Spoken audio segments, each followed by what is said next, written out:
And we're live. All right, good evening, everyone. Welcome to our regular council meeting for Monday, April the 12th. We have a sort of a two-part agenda this evening. In addition to our regular council meeting, we do have a committee of adjustment to consider 3 applications. So we will start with that, finish those 3, and then move on into our regular council agenda when we're done. So with that, I'll call the committee of adjustment meeting to order. Quorum is established. We don't have an issue with that. Member Anderson is not here yet, but he'll join on as he gets here. Tonight we have 3 matters being considered as part of the public meeting, which is being held under sections 45 sub 5 and section 53 of the Planning Act.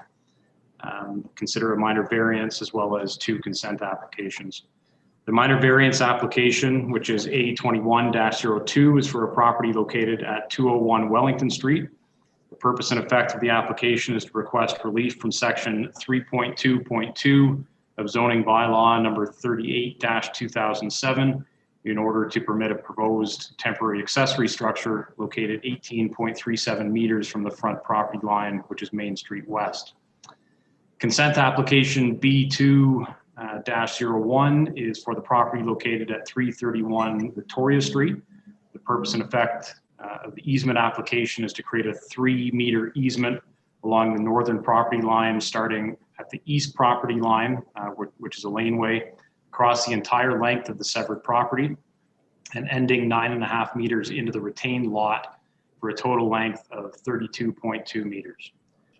Second consent application, which is application B21-02, is for the property located along the west side of Victoria Street, north of Side Road 30. The purpose and effect of this application is to sever a portion of the property to have a land area of approximately 6.54 hectares. The retained lot will have an area of approximately 53.01 hectares. The proposed consent would sever the portion of the subject property located within the town of Shelburne from the balance of the land, which is located in the Township of Amaranth. The retained and severed lots are proposed to remain in agricultural use. With that, I will ask the clerk for the method of notice for tonight's public meeting. Notice of tonight's public meeting was advertised in local media sources as of March 11th, 2021. Notice is posted on the town's website, and property owners within a 60-meter radius have received notification. Okay, thank you. So we will deal with each of the 3 applications in turn, and in each case we'll have a presentation by the town planner with a summary of the written comments received, following which there will be an opportunity for questions or comments from members of the committee, as well as members of the public. So with that, Steve, I guess we'll start with the application for consent B21-01. Yes, thank you, Mr. Chairman, and good evening, everyone. Can you see my screen okay with the presentation? Yep. Yes. Okay. Yep. So as noted by the chairman, the first application is B2101. It was filed by Mr. Sandy Brown, the owner of 331 Victoria Street. And Mr. Brown, I see, is here with us tonight. So you'll be familiar with the location of the property. There was a subsequent or a previous application. This easement application relates to that previous consent application. The consent application, which was conditionally approved, is for the severance of the subject property to create a new lot. So similar to some of the other severances that have been conditionally approved for similar lots in town in the past few years, the severance would essentially create a lot line roughly in this location about the midpoint of the lot, severing the existing house and creating a new vacant lot. You can see the lay of the land. The property fronts on Victoria Street. It's got a side yard along Mill Street. As noted by the chairman, there is a existing gravel lane behind the property, and that's where the sanitary servicing comes into these lots from that laneway. And the area is generally a low density residential neighborhood. This just provides a bit more of a larger view of the area context. You can see The Dufferin Oaks facility is located to the east at the east end of Mill Street. This is within an existing established low density residential neighborhood. So the purpose of the application that's before you tonight is really related to the sanitary servicing. So subsequent to the application for consent to create the two lots, or to create the new lot and sever the existing house, it was noted that, it was determined by the owner that there are two sanitary services that come in roughly in this location from the rear lane, servicing not only the existing house at 331 Victoria Street, but also a pipe to the existing two-story house on the property to the north, which is number 327 Victoria Street. So the purpose of the application is really to recognize the location of those two existing sewers. Initially, it would be one easement, so it's shown in gray here. The rear lane, as I mentioned, is over here, so the easement would run at a 3-meter width all the way from the east property line to approximately this point. And the purpose of that would be to ensure that when this lot is registered and severed from the larger lot, the owner of 331 Victoria Street will continue to have access to this existing sanitary sewer. And similarly, that the owner of 327 Victoria Street would continue to have access to their existing sanitary service connection, which goes through other private property at 331. After the severance, the easement would become essentially two easements, but for the same purpose, a portion of the easement within the retained lot and a portion of the easement within the severed lot. We circulated the application, and you'll see in the report before you tonight that there's a summary of the comments received and a copy of those comments. We did confirm with the town's engineers that that is a sufficient easement width for the two existing sanitary sewers to maintain access. We will require, though, some more details in the form of draft easement documents in order to understand the maintenance responsibilities associated with that, with those two sanitary sewers.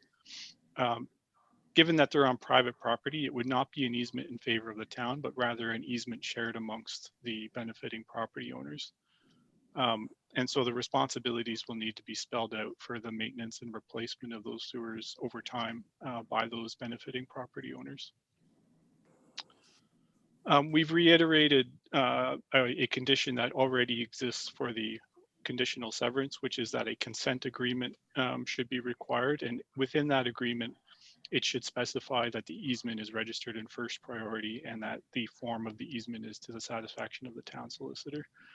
So those are really legal details that will be formalized prior to the registration of the easement. We've also informed the applicant and the applicant's solicitor that the easement should contain a clause that requires town approval before it was ever changed or removed. So in other words, the easement would not be in favor of the town, but couldn't be released unless it was approved by the town to be released. We did receive one public comment more recently, and I just need to grab a copy of that. I'm going to stop sharing my screen for a minute.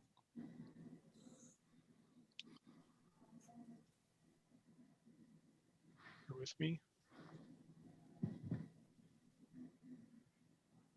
Yeah, so this comment was received from Ross and Joan Johnson they live at 104 Mill Street, and it's a handwritten letter dated April 8th, 2021.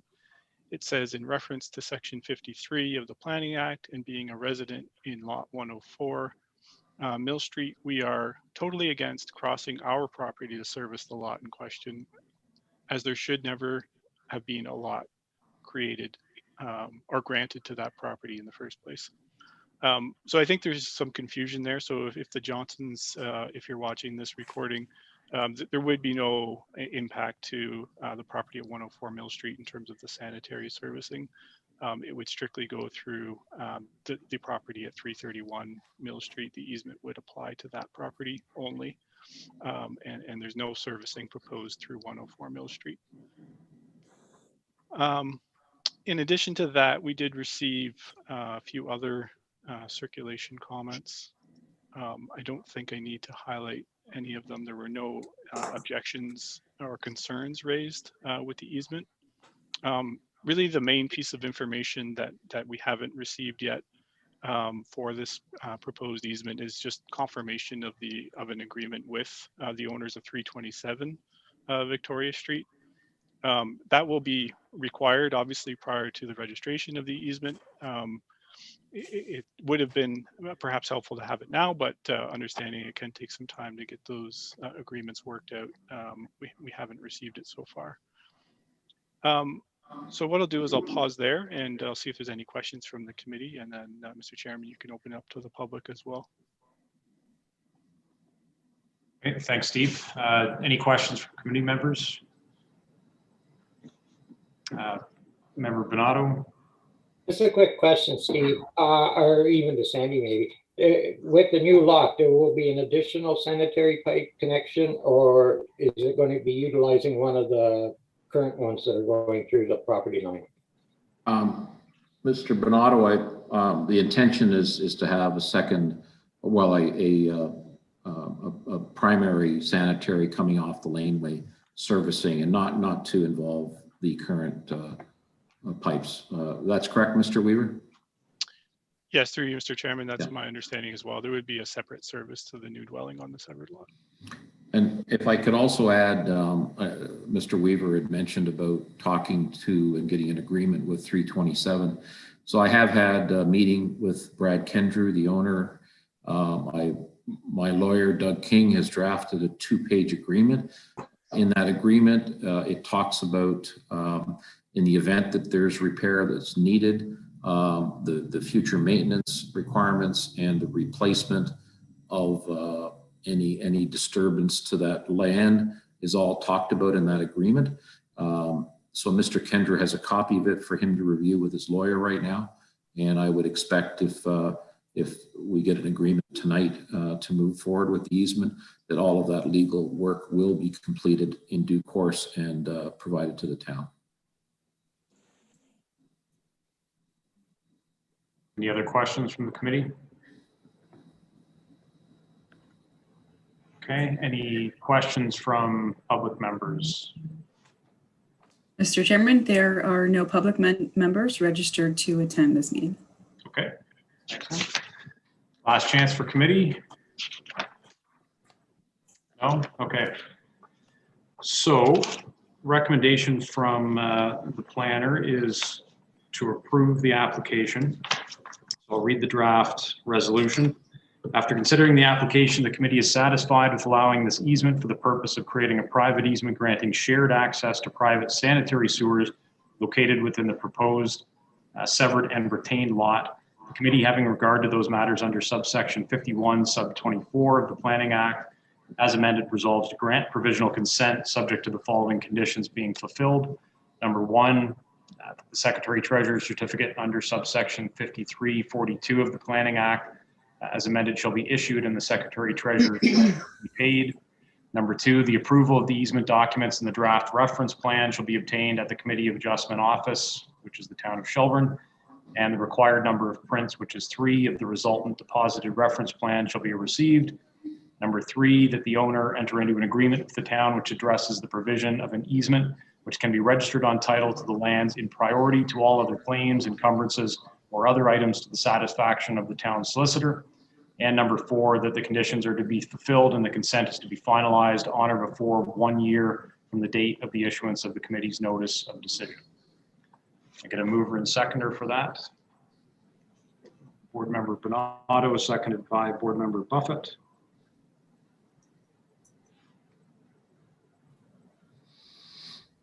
Any additional discussion on that? All in favor? It's carried. All right. Thank you very much. All right. Take care, Sandy. Good night. Thank you. Okay, so next one is for Victoria Street, Steve.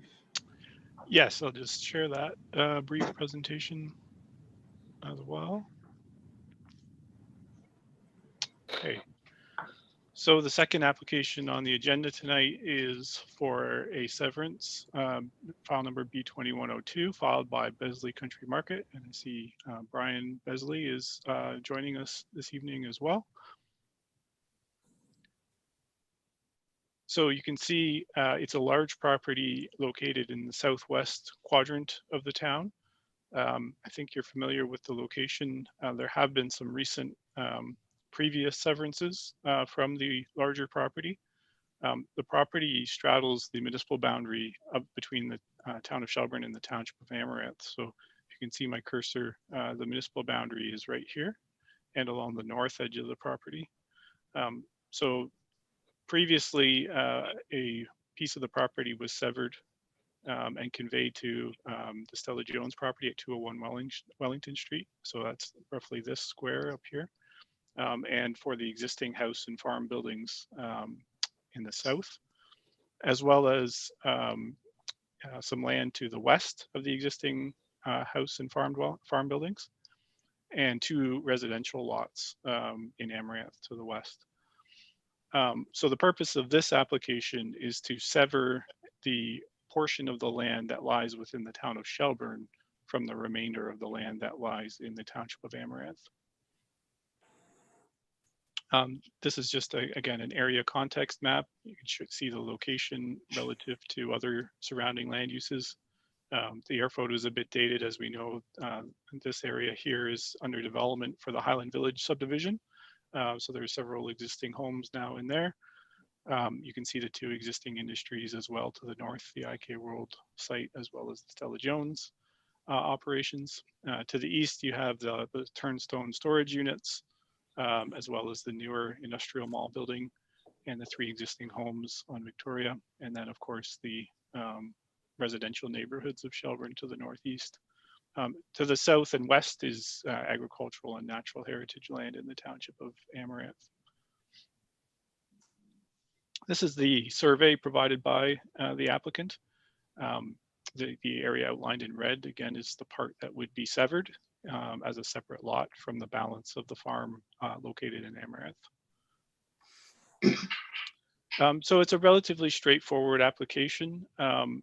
There are no, development proposals associated with this severance at this time. It's strictly to separate the land within Shelburne from the land within Amaranth. The land is designated non-urban in the town's official plan and zoned development, which is basically an existing use zoning that allows the existing farm use to continue. So there's no new building lots created as a result of the severance. Stop sharing that presentation. We did circulate the application in accordance with the Planning Act, and I'm just looking at the comment file quickly to see if there was anything new that came in. There's a few comments that were added since our report was submitted for the agenda. However, there have been no objections or concerns noted with those comments. The County of Dufferin did note that the land is subject to a future Shelburne urban expansion policy, which is a policy that requires, servicing and other matters to be addressed in order for the land to be considered for urban land use in the future. And that the balance of the land in Amaranth is in the protected countryside, and the county planning department did not indicate any concerns with that, recognizing that for the time being, the use of the land will remain as farming. We also received a letter from the County of Dufferin Building Department. They did not indicate any concerns. And I talked to the planning coordinator for the Township of Amaranth today as well, just to confirm that they have no comments or concerns, and they responded with the application response form confirming no comments or concerns with the application. So I'll pause there and happy to entertain any questions from the committee. And I'm not sure if there's any members of the public here who wish to speak, but we can open that part of the meeting as well. Thank you. Okay, thanks, Steve. Any questions from the committee?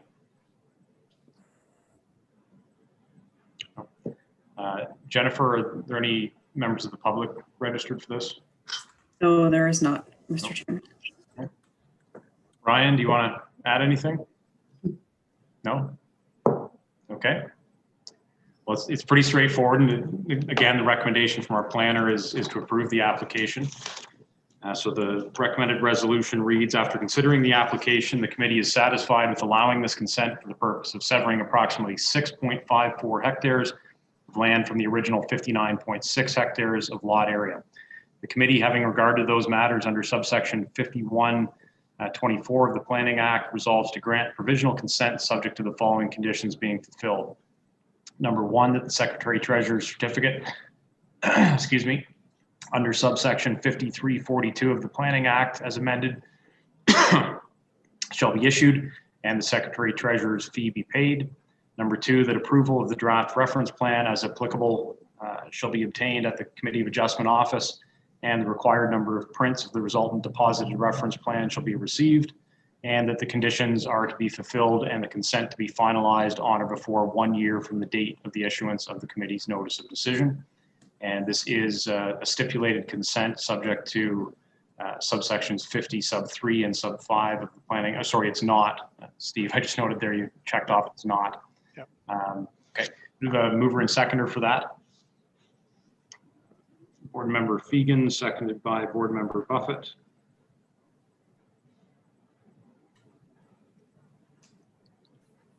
Any further discussion on that? All in favor? And that's carried as well. Thanks, Brian.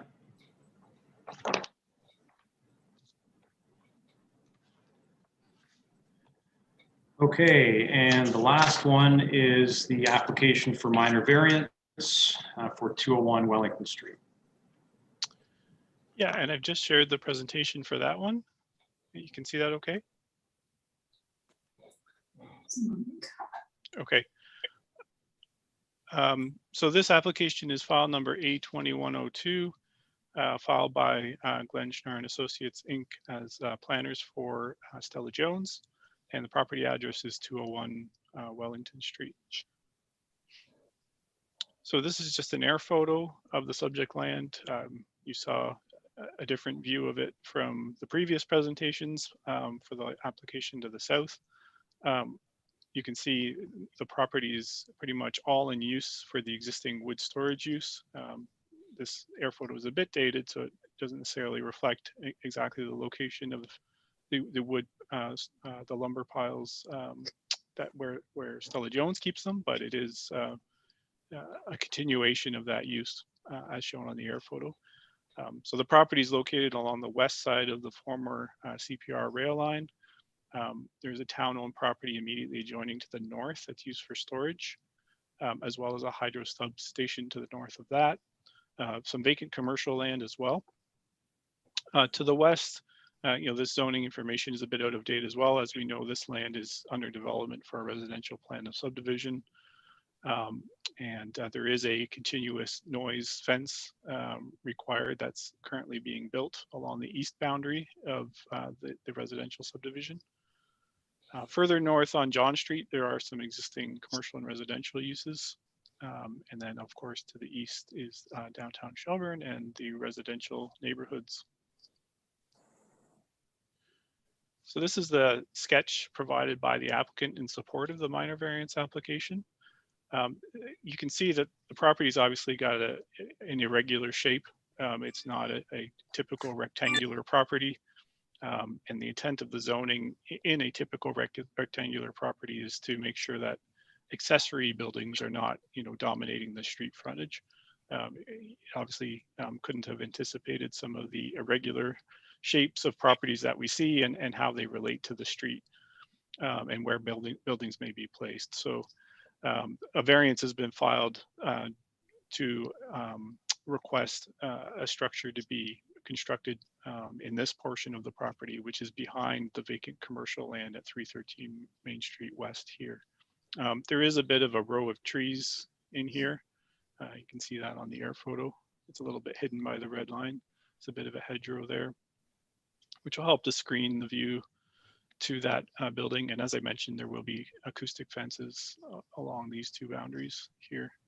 And over here is the stormwater pond and park block for the Highland Village subdivision. The truck entrance is located here. And so this is where existing trucks come into the site. There are two buildings proposed. So one would be a temporary storage structure used for the lumber products. And the other would be a future pump house that would be located here. So the intent and the site plan application that's been filed is that temporarily there would be a storage structure here, but the applicant has indicated that later this year, in a few months' time, it's anticipated that with site plan approvals, if they are approved by the town, this pond, the stormwater retention pond, would be built here, which is the low point of the site, and this structure would be relocated elsewhere on the property. The yellow line here is just to indicate that's what's considered the front lot line of this property.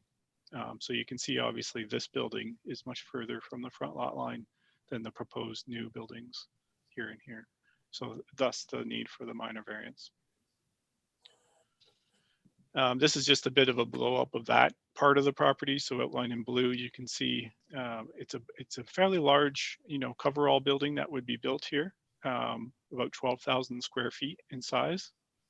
So a good size storage building.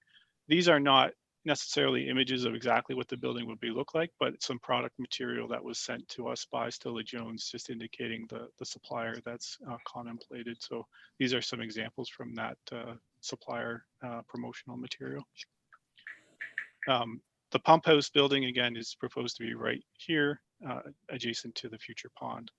And the reason for a pump house is that Stella-Jones is proposing to use the water that the pond receives from the drainage of the site to for their industrial processes. So that will help to reduce the water needs for the existing industry in terms of use of clean water by reclaiming some rainwater for those purposes. I should just highlight, although closer to the front lot line than the main building, you can see that this building would still be over 75 meters away from Main Street. The 18.37 meters actually referenced in the opening remarks that were provided to you, Mr. Chairman, are in reference to the setback from this line here, which is the rear lot line of the commercial block. So I just wanted to correct that. It's not 18.37 meters from Main Street. It's 75.3 plus meters from Main Street. And then the smaller pump house building will be over 125 meters from Main Street. Although the variance seems fairly straightforward, we are cognizant of potential impacts of the visibility of this building. It's not really the type of building that you want to dominate the Main Street frontage in a visible location. And further, it's not the type of building that you necessarily want too close to sensitive land uses such as the existing residential homes. And it also needs to we need to make sure it's got adequate access for emergency services, and that it's got proximity to fire hydrants, and that the grading around it will properly drain the stormwater runoff from the building. So we've identified a series of recommended requirements and conditions that would be linked to this variance. Firstly, that there be a maximum of 2 accessory buildings, so the storage building and the pump house, that would be able to be located closer to Main Street than the main building. Secondly, that the accessory storage building should only be used in relation to the lumber business on the site, and that it shall be removed at the earlier of April 12th, 2024, which is 3 years from today, or a date specified in the site plan agreement. Again, should only be used for the purposes related to the stormwater pond and the existing use of the lot. That those buildings shall not be severed from the lot, so they shall remain with the existing use. And then some setbacks again, just to make sure that it's no closer than, these distances to the lot lines in the surroundings. So 55 meters to the west, which is the Highland Village subdivision, 35 meters to the south, also part of the Highland Village subdivision, 55 meters to the east. So if that building is relocated, it's still got to be set back a fair distance from the former rail line and the housing to the east of that. 60 meters to the front line, so it could be a bit closer to Main Street, but not too close. And then 4.5 meters from the commercial zoned lots, which include the town property, as well as 313 Main Street West, the vacant commercial lot to the north. The other conditions apply similar setbacks for the pump house, so no closer than 18 meters from the nearest lot lines of those commercial lots that I just referenced, as well as no closer than 26 meters from the nearest property lines of the lots to the south and west. So not as much concern about the pump house and its impact because it's a very small building, only about 15 square meters in area, and would not have as much visual impact or use. The engineers recommended that there could be some increased noise associated with the storage building in that location. So recommended that an acoustical assessment brief should be provided to assess that potential noise impact to make sure that there won't be any compliance issues with Ministry of Environment standards. I mentioned the site grading runoff be directed away from Main Street West into the existing drainage and culvert system. And then finally, the NVCA provided comments just noting that some of this property is within their regulated area. So if the buildings or any grading work associated with them are within that part of the site, a permit from the NVCA or some other approval from the NVCA will be required prior to construction. We did receive on Friday, actually last Thursday, some comments. I'm just going to stop sharing this and jump over to the I've reviewed that with the applicant, and that will be provided as part of the required building. As the building is more than 600 square meters in area, there's some firefighting protection requirements associated with that. So again, we've included a condition to make sure fire protection is adequately addressed. They've also mentioned that fire access route is required. Again, that's addressed by conditions. The details of the access route requirements are outlined by the county building department, as well as the proximity to implications. So my understanding is that there is that communication happening between the building department and the fire chief to make sure fire routes are not only designed in accordance with the building code, but are going to satisfy the fire department needs. Okay, Board Member Anderson. Thank you. Steve, so if I understood correctly, the storage facility is supposed to be temporary and then removed in about 3 years' time? Yeah, 3 years would be the maximum. The applicant has indicated that the intent would be in 5 or 6 months to relocate that coverall building to another location, probably further away from Main Street on the site to make room for the pond that they're proposing to build in that location. Okay, all right. So the relocation to another point on the property is fine. I guess the question I had in mind originally, and I guess you brought up that latter point, is if it's not removed within that 3-year period, what recourse does the town have? And so in my mind, I think I understand part of the recourse maybe the town may have by way of litigation if it has to go to that extent. But is there, whether if they don't, is there fines? Is there a deposit that is put forward that the town could access in the event that some action had to be taken, et cetera? Yeah, I gave some thought to that as well, and it's a good question. I think we would deal with that in the site plan agreement. So there is a site plan application in process already, and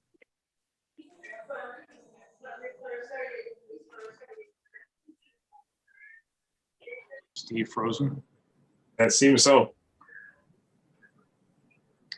Wasn't sure if it was me or him, but I saw everybody else still moving. Oh, here we go. Here you go. Clauses. Oh, Steve, you're gonna have to to lose me for a minute. Yeah. If you can go back a bit, please. Okay. Yeah. So I guess the shorter answer is through the site plan agreement, we would either establish a deposit or security that would be required to be maintained until it's removed, or some other remedies, that the town would trigger the town's action if, whether it's, fees or penalties or something to that effect under the agreement if that, wasn't complied with. Perfect. Thank you. Okay. Any other questions from the committee? No. Jennifer, any public members? There are no public members registered for this meeting, Mr. Chairman. Okay, thank you. Anybody on behalf of the applicant want to speak? Kyle, or Bruce, or Patrick? It's Bruce McCall Richmond here. I don't have anything further to add. Just wanted to thank Steve for articulating what has become somewhat of a complicated minor variance for what was initially thought to be something very minor. Steve's been tremendously helpful, just helping us and making sure that we don't miss anything here. But other than that, I'm available if anyone does have any questions.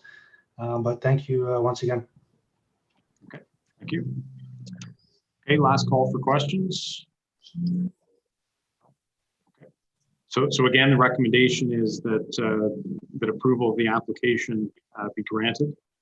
So the draft resolution reads, after considering the application, the committee is satisfied that the request is desirable for the appropriate and continued use of the subject property, maintains the general intent and purpose of the zoning bylaw and official plan, and is minor in nature. Accordingly, the committee resolves to grant the request. The minor variance is granted in accordance with the sketch plan provided to the committee and attached hereto. Application is approved subject to the following requirements and conditions. Bear with me. Number one, a maximum of 2 accessory buildings shall be permitted to be located closer to the front lot line, which is Main Street West, than the existing principal building on the property, including 1 accessory building, a storage building rather, having a maximum gross floor area of 1,116 square meters, and 1 accessory pump house building having a maximum gross floor area of 15 square meters. Number 2, the accessory storage building shall be used only for the purposes of the temporary storage of lumber products in conjunction with the existing lumber products industry on the same lot, and shall be removed on the earlier of April 12th, 2024, or the date specified in the site plan agreement. Number 3, the accessory pump house building shall be used only for the purposes of pumping water from a storm water retention pond to be constructed on the lot in accordance with an approved site plan. Number 4, the accessory building shall not be severed from the lot containing the existing principal building and the existing industrial use on the lot. Number 5, the accessory storage building shall be located no closer than 55 meters to the nearest adjacent lot line to the west, 35 meters to the nearest adjacent lot line to the south, 55 meters to the easterly lot line comprising the former CP Railway, 60 meters to the front lot line, which is Main Street West, and 4.5 meters from the nearest lot line of the adjoining lots in a commercial zone. Number 6, the accessory pump house should be located no closer than 18 meters from the nearest lot line of the adjoining lots in a commercial zone, and no closer than 26 meters from the nearest property line of the lots to the south and west. Prior to the town's municipal approval for construction of the temporary accessory storage building, an acoustical assessment memo addressing the potential noise impact on neighboring dwellings shall be submitted to the satisfaction of the town.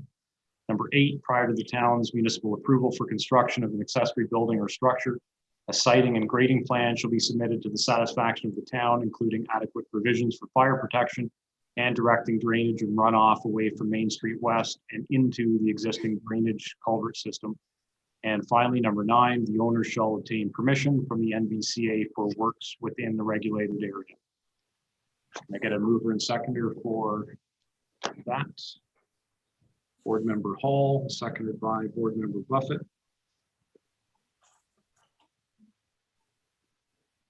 Any further discussion on that resolution? All in favor? That's carried. Okay.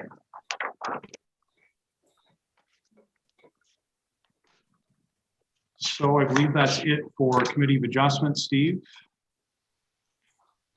Can I get a motion to adjourn? By Board Member Bonato, second by Board Member Hall. All in favor? That's carried. Okay.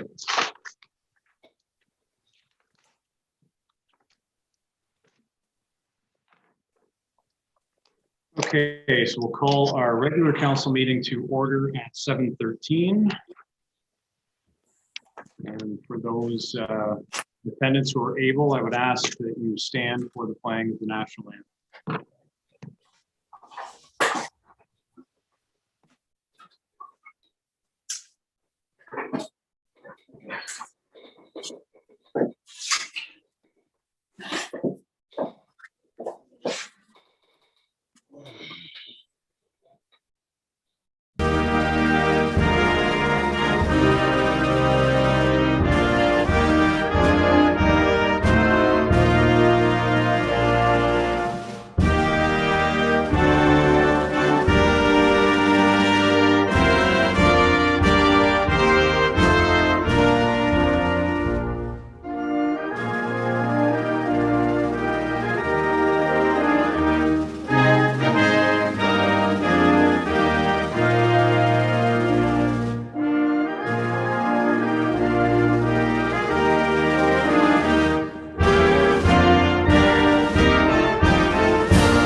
We would also like to acknowledge the traditional territory of the Anishinaabe, including the Ojibwe, Potawatomi, and Chippewa, and the people of the Three Fires Confederacy.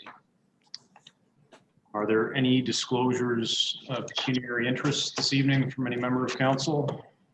Don't see any. Okay, so we're going to move right into closed session. So can I get a motion to enter into closed session pursuant to subsection 239, 2B and F, to discuss personal matters about an identifiable individual, including municipal or local board employees, and to discuss advice that is subject to solicitor-client privilege, including communications necessary for that purpose. Councillor Bernardo, seconded by Councillor Fegan. All in favor? That's carried. So we'll wait for the invite.